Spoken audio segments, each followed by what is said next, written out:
Breaking news. Hyderabad Madhapur GHMC పరిధిలోని white field road Anjaneya Nagar లో నిర్మాణంలో ఉన్న 7 అంతస్తుల భవనం ఒక్కసారిగా కూలిపోయింది. నిర్మాణంలో ఉన్న ఈ భవనం పక్కనే ఉన్న అపార్ట్మెంట్ లోకి కూలడంతో ఆ భవనం తీవ్రంగా దెబ్బతింది. దీంతో స్థానికులు భయాందోళనకు గురయ్యారు. వెంటనే బయటకు పరుగులు తీశారు. ప్రమాదం జరిగిన సమయంలో ఉన్న దృశ్యాలను ఇప్పుడు మీరు బిగ్ టీవీ స్క్రీన్ పైన చూస్తున్నారు. ప్రమాదం జరిగిన సమయంలో బిల్డింగ్ లో ఎవరైనా కార్మికులు ఉన్నారా లేదా అనే అంశంపై పోలీసులు జీహెచ్ఎంసీ సిబ్బంది సహాయక చర్యలు చేపట్టారు. ఆరా కూడా తీస్తున్నారు. కనీస నాణ్యత ప్రమాణాలు పాటించకుండా నిబంధనలకు విరుద్ధంగా భవనాన్ని ఎలా నిర్మిస్తారంటూ స్థానికులు తీవ్ర ఆగ్రహాన్ని వ్యక్తం చేస్తున్నారు.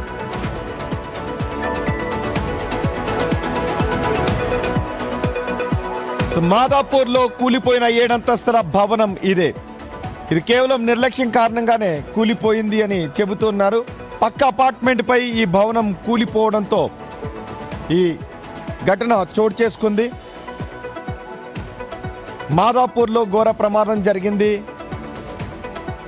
మన బిగ్ టీవీ స్క్రీన్ లో ఎక్స్క్లూజివ్ విజువల్స్ చూస్తున్న ఒక్కసారిగా 7 అంతస్తుల భవనం కూలిపోవడంతో ఇంకా శిథిలాల కింద ఎవరెవరు ఉన్నారు, ఎంతమంది క్షతగాత్రులు ఉన్నారు అనే ఇన్ఫర్మేషన్ కూడా మనకి ఇంకా తెలియలేదు. పోలీసులు అయితే ఆరా తీస్తున్నారు. జిహెచ్ఎంసీ సర్చ్ ఆపరేషన్ ప్రకారం ఇది నిబంధనల ప్రకారమే కట్టారా లేదంటే నిబంధనలు గాలి కుదిరేసి ఎవరైనా నిర్మించారా, ఆ బిల్డింగ్ శిథిలాలు పక్క బిల్డింగ్ లో కూడా పడిపోయినటువంటి దృశ్యాలు మనం బిగ్ టీవీ స్క్రీన్ లో చూస్తున్నాం. పూర్తి అప్డేట్స్ తెలుసుకుందాం. మా ప్రతినిధి సుజాత సిద్ధంగా ఉన్నారు.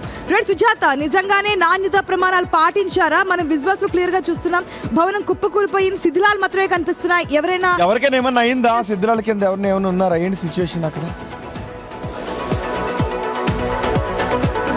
లోపల ఎవరున్నారు లేదు అనేది ఒకవైపు ఎంక్వైరీ నడుస్తుంది. కానీ సిఎంసి పరిధిలో 50 గజాల్లో 7 అంతస్తుల నిర్మాణం చేశారు. హాస్టల్ కోసమే, కేవలము వాళ్ళకి రెంట్స్ వస్తాయనే ఉద్దేశంతోనే ఇలాంటి నిర్మాణాలు చేస్తున్న సిఎంసి అధికారులు మాత్రము అసలు కనిపించడం లేదు. ప్రమాదం జరిగినప్పుడే హడావుడి చేస్తూ ఉంటారు. ఇప్పుడు చూడొచ్చు, బిగ్ టీవీ స్క్రీన్ మీద చూస్తే మీకు కనిపిస్తుంది 50 గజాల్లో 7 అంతస్తుల నిర్మాణాన్ని చేశారు. అసలు ఎలాంటి నాణ్యత అంటే 50 గజాల్లో అసలు 7 అంతస్తుల నిర్మాణం ఎలా చేశారు అనేది పెద్ద ప్రశ్న. అధికారులు ఎందుకు చర్యలు తీసుకోలేదంటున్నారు. చుట్టుపక్కల ఉన్నటువంటి భవనాన్ని ఒకసారి మీరు విజువల్స్ లో చూస్తే ఆ భవనం కూడా కూలిపోయేటటువంటి అవకాశం ఉంది. కాబట్టి ఇక్కడికి వచ్చినటువంటి పోలీసులు వెంటనే ఆ భవనంలో ఉన్నటువంటి అపార్ట్మెంట్ లో ఉన్నటువంటి వాళ్ళందరినీ కూడా ఖాళీ చేశారు. చుట్టుపక్కల ఉన్నటువంటి అపార్ట్మెంట్ లో ఉన్నటువంటి వాళ్ళందరికీ కూడా ఈ కూలినటువంటి భవనం చాలా ప్రమాదకరంగా మారింది. ఒకసారి మీరు విజువల్స్ లో చూస్తే పైన ఉన్నటువంటి 7 అంతస్తుల భవనం, మరొక భవనంకి సంబంధించినటువంటి స్టెప్స్ సగం వరకు కట్ అయిపోయాయి. చుట్టుపక్కల ఉన్నటువంటి అపార్ట్మెంట్ వాసులందరినీ కూడా ఖాళీ చేయించారు. చుట్టూ బారికేడ్స్ ఏర్పాటు చేశారు. ఒకసారి మీరు పోలీసులు బందోబస్తు చూస్తే పూర్తిగా ఇక్కడికి వచ్చినటువంటి పోలీసులు ఇక్కడ ఉన్నటువంటి వాళ్ళందరినీ కూడా బయటకు పంపించే ప్రయత్నం చేస్తున్నారు. ఇప్పుడు ఉన్నటువంటి ఈ అపార్ట్మెంట్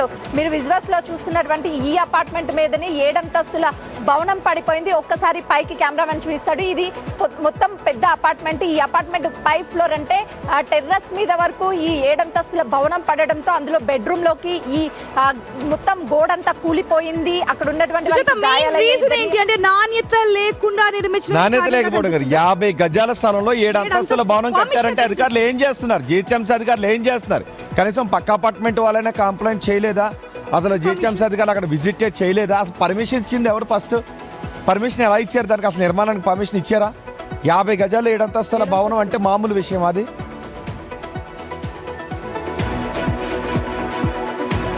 రోహిత్, ఇది జీహెచ్ఎంసీ పరిధి రాదు, సిఎంసీ పరిధి వస్తుంది. సైబరాబాద్ మున్సిపల్ కార్పొరేషన్ అధికారులు 50 గజాల్లో నిర్మాణాలు చేస్తుంటే 7 ఫ్లోర్స్ ఏం చేస్తున్నారు అనేది పెద్ద ప్రశ్న. ఇప్పుడు అధికారులు మాత్రం తమకి సంబంధం లేనట్లే వ్యవహరిస్తారు. ప్రతిరోజు ఫీల్డ్ మీద విజిట్ చేస్తున్నాం, ఎక్కడ అనుమతులు ఉన్నాయి, ఎక్కడ అనుమతులు లేదు అని చెప్పేసి తనిఖీలు చేస్తున్నాం అని చెప్తారు. కానీ ఇలాంటి ప్రమాదాలు జరిగినప్పుడు మాత్రం హడావుడి మామూలుగా ఉంటుంది. ఎవరైనా ఉన్నారా? ఒక్కసారి ఎవరైనా ఉన్నారా? అక్కడ ఉన్న వాళ్ళు ఏమన్నా చెబుతున్నారా? ఆ భవన నిర్మాణ కార్మికులు కానీ లేదు అక్కడ యజమానులు కానీ ఆ శిథిలాల కింద క్లారిటీ వస్తుందా? ఒకసారి మాట్లాడదాం. ఇక్కడ పక్కన ఈ అపార్ట్మెంట్ దగ్గర ఉన్నటువంటి వాళ్ళతో మాట్లాడదాము ఒక్కసారి.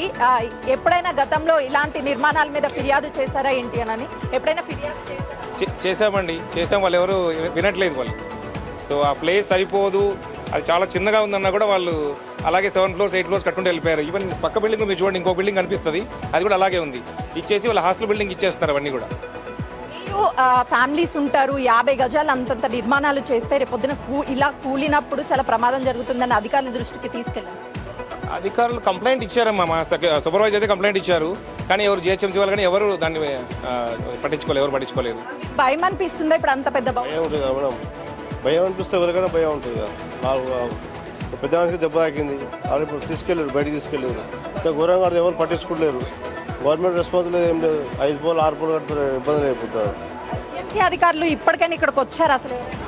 అంతకుముందు రాలేదు మేడం, ఇప్పుడు వచ్చి ఉంటారు. పైన సుజాత, బిల్డింగ్ బిల్డింగ్ కింద ఎవరు లేరు అంటే సేఫ్, మిగతా విషయాలు మనం మాట్లాడుకోవచ్చు. డౌట్ ఏంటి అంటే, ఉన్న భయం ఏంటి అంటే ఇప్పుడు ఆ శిథిలాల కింద ఎవరైనా ఉన్నారా ఏంటి? ఆ బిల్డింగ్ కింద 2 వ్యక్తులు ఉన్నారు అంటున్నారు. దాని మీద ఇంకా క్లారిటీ లేదు, ఎందుకంటే ఆ బిల్డింగ్ కి సంబంధించినటువంటి సెక్యూరిటీ ఉన్నారు. కానీ ఇప్పుడు ఉన్నారా లేదా అనేది బిల్డింగ్ యజమాని వచ్చి మాట్లాడితేనే తెలుస్తుంది అని చెప్తున్నారు. ఒకసారి ఎవరైనా పోలీసులతో మాట్లాడదాం, ఎందుకంటే వాళ్ళు ఎంక్వైరీ చేస్తున్నారు కాబట్టి నిజంగానే ఆ బిల్డింగ్ కింద ఎవరైనా ఉన్నారా లేదా అనేది ఒకసారి మాట్లాడదాము. ఎందుకంటే పూర్తిగా వాళ్ళు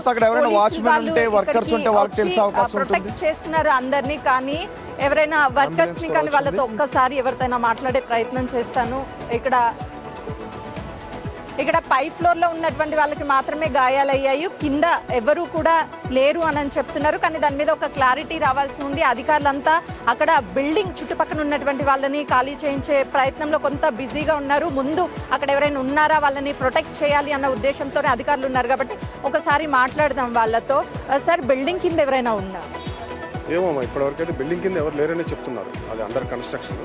కాకపోతే అది పడింది కదా ఇటు సైడ్ 4th ఫ్లోర్లో 3rd ఫ్లోర్ రమణారెడ్డి గారు అని ఒక ఆయన మా బెడ్రూమ్లో ఉంది. మనకి చిన్న దెబ్బలు వెళ్తే హాస్పిటల్ షిఫ్ట్ చేశారు. బిల్డింగ్ యజమానికి ఇన్ఫార్మ్ చేశారు? ఇంకా చేయలేమ్మా, చేస్తాం. అయితే బిల్డింగ్ కింద ఎవరు లేరు అని ఇప్పటి వరకు మాకు ఇన్ఫర్మేషన్ ఉంది. కానీ ఎవరైనా ఉన్నారా లేదా అనేది ఎంక్వైరీ నడుస్తుంది. బిల్డింగ్ యజమానికి కూడా ఇన్ఫార్మ్ చేశాను. వచ్చిన తర్వాత అన్ని వివరాలు కూడా తెలుస్తాయని పోలీసులు చెప్తున్నారు. బిల్డింగ్ యజమానికి ఇన్ఫార్మ్ చేయడం కాదు, ముందు సంఖ్యలు లేసి లోపల తీసుకెళ్ళమని చెప్పి ఈ హాస్టల్ అనేది కరెక్ట్ పర్మిషన్ ఇచ్చిన సిఎంసీ అధికారులను వేయాలి.